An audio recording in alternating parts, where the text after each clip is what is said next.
2022 में चीन के कृषि विज्ञान और प्रौद्योगिकी नवाचार ने दुनिया के अग्रणी स्थान पर प्रवेश किया। कृषि प्रौद्योगिकी के साथ कुल खेती उत्पादन में योगदान 22.4% तक पहुंच गया। आत्मनिर्भरता की ओर एक और मजबूत कदम। आगे बढ़ने से पहले और अधिक इंफ्रास्ट्रक्चर समाचारों के लिए चैनल को सब्सक्राइब करने के लिए 1 मिनट लें। चीन दुनिया में सबसे अधिक खाद्यान्न उत्पादन करता है, लेकिन खाद्य उत्पादन बढ़ाने के बावजूद ये 0.8% अधिक खाद्यान्न का उपभोग भी करता है। चीन को विश्व की लगभग 20% जनसंख्या को 9% और 6% विश्व की कृषि भूमि और मीठे पानी के साथ आहार प्रदान करना है।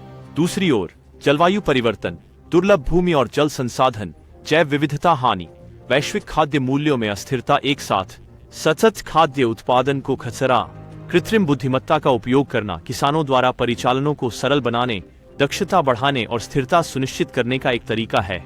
इस साल के शुरू में अलीबाबा ने ईटी एग्रीकल्चरल ब्रेन की शुरुआत की घोषणा की। अलीबाबा के विशाल क्लाउड कंप्यूटिंग ढांचे द्वारा समर्थित एप्लीकेशन फसलों की पैदावार के रिकॉर्ड्स को डिजिटली उत्पन्न कर सकता है और उत्पादन चक्रों को विनियमित कर सकता है। इससे प्रशासनिक समय में कटौती करके और कृषि परियोजनाओं की गुणवत्ता और क्षमता को बढ़ाकर खेती की प्रक्रिया को स्वचालित करने में मदद मिली है।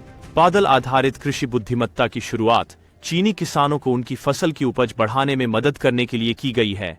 तकनीकी समाधान केवल सॉफ्टवेयर तक सीमित नहीं है। पिछले साल मई से चीनी केंद्रीय सरकार ने एआई, बिग डेटा, ड्रोन और स्वायत्त कृषि मशीनरी का उपयोग करके अधिक प्रयोगों के लिए जोर दिया है। सितंबर 2021 तक 12 प्रांतों में 14 प्रकार की फसलों के लिए 18 बिना पायलट वाले कृषि क्षेत्र स्थापित किए गए थे और सरकार का अनुमान है कि इससे कीटनाशक में 30% और श्रम लागत में 50% तक की बचत हो सकती है।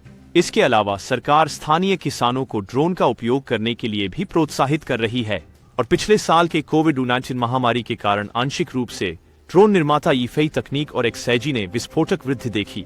तो कृषि में बड़ी तकनीक को क्यों लाया जाए? यह एक ऐसा क्षेत्र है जहां पैसा कमाना कठिन काम है और जो चीन के महान आर्थिक विकास में अधिकांश भाग पिछड़ गया है। लेकिन खाने की आवश्यकता तत्काल होगी।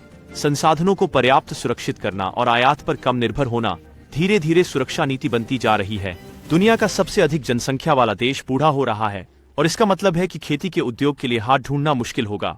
2028 तक 60 से अधिक उम्र के 14% से ज्यादा रजत जनसंख्या के साथ स्थानीय खेतों से आपूर्ति और मांग पूरी नहीं हो पाएगी।